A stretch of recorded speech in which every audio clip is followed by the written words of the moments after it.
Ministro, ¿qué tal? ¿Cómo le va? ¿Cómo Hola, anda? Eduardo. ¿Qué tal, Alejandro? ¿Todo bien? Muy bien. ¿Cómo anda usted? ¿Cómo andan todos acá? ¿Otra vez las pruebas a aprender? Sí, y muy contentos, Eduardo, porque esta es la cuarta edición de las pruebas a aprender. Hoy se evaluó a aproximadamente 500.000 de chicos y de chicas. De todo el país. De todo el país, de escuelas medias en lengua y matemática. Es censal hoy, para que todo el mundo entienda, es 1 a 1. Mañana vamos a hacer una prueba muestral, 300 escuelas, 21.500 alumnos, sobre ciencias naturales y educación ciudadana. Pero estamos muy contentos porque hemos logrado un porcentaje de respondencia del 97% de las escuelas. Cuando empezamos, en el 2016, estábamos en alrededor del 70%. Había mucha resistencia, sí. Sí, y esto es bueno porque quiere decir que la comunidad educativa, las escuelas, los docentes, los directivos se dieron cuenta que finalmente esto es un gran instrumento para mejorar la educación. De hecho, por lo menos para saber dónde está la educación, dónde estamos parados. Para tomar medidas, nosotros las macromedidas de política pública y en la escuela las micromedidas, pero gracias a esto nosotros pudimos establecer toda la capacitación en prácticas del lenguaje que dio el año pasado, que en la escuela primaria hayamos mejorado y que hoy el 75% de los chicos que asisten a la escuela primaria estén en los niveles satisfactorio y alto, pero además que del escalón más bajo sacamos el 8%. Es decir, lo hicimos disminuyendo la brecha educativa. Seguimos preocupados por ese 25%. Es lo que nos posibilitó en estos años preparar el Plan Nacional Aprender Matemática que comenzó este año en el 22% de las escuelas de nuestro país, que es una nueva forma de aprender matemática. Tardamos 2 años armándolo. ¿Por qué? Porque lo hicimos con expertos de Singapur, de Italia, de Francia, de México, de Chile, que son todos países que o ya han tenido éxito o vienen teniendo éxito en la enseñanza de las matemáticas. Nos posibilitó hacer el programa de las escuelas Faro. Cuando en el 2017 tuvimos los resultados de la primera evaluación, Eduardo, nos dimos cuenta que había alrededor de 3.500 escuelas en contextos muy difíciles que necesitaban mucha ayuda del Estado. Que el Estado estuviera muy presente y lo estuvimos pedagógicamente, desde los recursos, y en las evaluaciones del año pasado, esas escuelas estuvieron por encima del promedio nacional. Y para nosotros es un gran orgullo, Eduardo, y es una gran alegría. Las preguntas que les hicieron hoy a los chicos, ¿en qué consisten? Por ejemplo, pregunta de... problemas matemáticos, y acordate que hay algunas escuelas que no se tomaron hoy, que se van a tomar mañana, por lo tanto... Entonces, problemas matemáticos en algún caso, sí, y en el otro problemas de, cuestiones de comprensión de texto, de práctica de lenguaje, lea un texto y diga. Y mañana la evaluación de educación ciudadana va a versar, sobre lo que todos nos imaginamos, es decir, nuestra Constitución, sus leyes, los derechos, las garantías, los derechos humanos, qué es una democracia, qué es una dictadura. Muy bien. Pero también en otros temas que tienen que ver con discriminación, con identidad, ¿no es cierto? Que también es muy importante para evitar la práctica del bullying, para evitar otro tipo de prácticas. ¿Qué opina de aquellos que quieren imponer obligatoriamente el idioma inclusivo en los colegios? Ya hay algunos diputados que andan con esa idea. Nunca los currículums se modifican por ley. No es de práctica, pero además no es de sentido común, porque imagínate, Eduardo, que vos ponés algo curricular por ley y después para modificar el currículum tenés que juntar a las 2 cámaras del Congreso. Claro. El idioma es algo que muta, que cambia, pero solo lo hace cuando tiene aceptación de todos, ¿no? Nosotros no hablamos como hablaban nuestros abuelos y ellos no hablaban como hablaba Cervantes. Una cosa es lo coloquial y otra cosa en el estudio. Una cosa es el idioma oficial de la República Argentina, que es el castellano, que está regido por el Manual de Prácticas de la Real Academia Española. Otra cosa es lo que cada uno de nosotros puede hacer, decir, escribir en un tuit, en su plataforma de Instagram, en Facebook, y eso está bien. Digo, en mi caso, yo soy profesor, yo doy las clases en idioma castellano y los exámenes me escriben en idioma castellano. Si me lo escribiesen en otro idioma... En el inclusivo. Yo tendría que pedir un traductor. Yo también. Cuando a mí me dicen diputades, chiques, idiotes, qué sé yo, no sé, tantas pavadas. No, la verdad, Eduardo, y a veces me escriben con la X y la verdad no entiendo. Bueno, con la X fue un poco difícil de tratar de imponerlo porque con la es muy X, difícil con la algo que no arroba. se puede pronunciar. Sí, ¿No? Pero la E, ¿no? Bueno, mira, Eduardo, si esto todo el mundo termina aceptándolo y tenemos consenso, a lo mejor en algunos años todos hablamos así. En jeringoso. Y será el idioma. Y si no tiene éxito, bueno, será un recuerdo, nos acordaremos de esos años donde...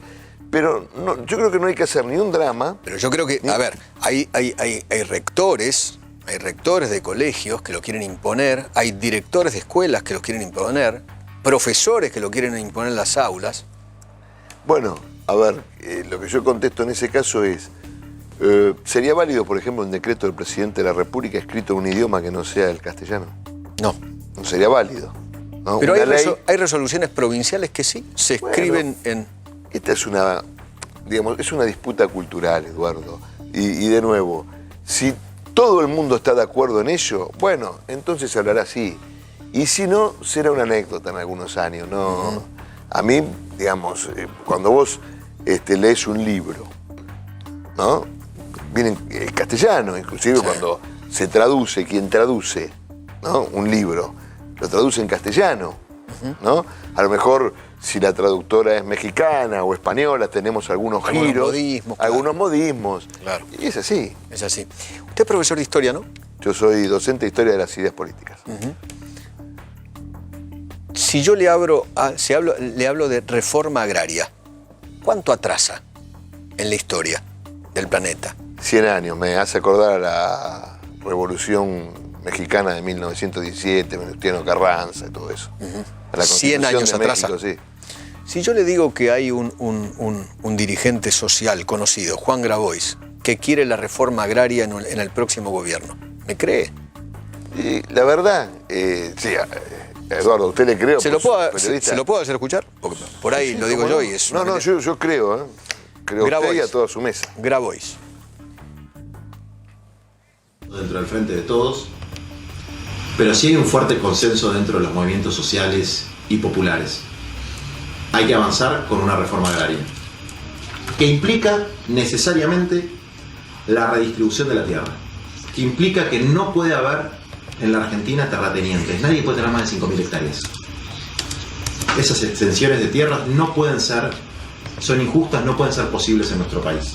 Nosotros queremos que la tierra sea de quien la trabaja, pero a través de un mecanismo que es absolutamente legal y que no rompe ninguno de los pactos democráticos y constitucionales que tenemos hoy, que es la expropiación.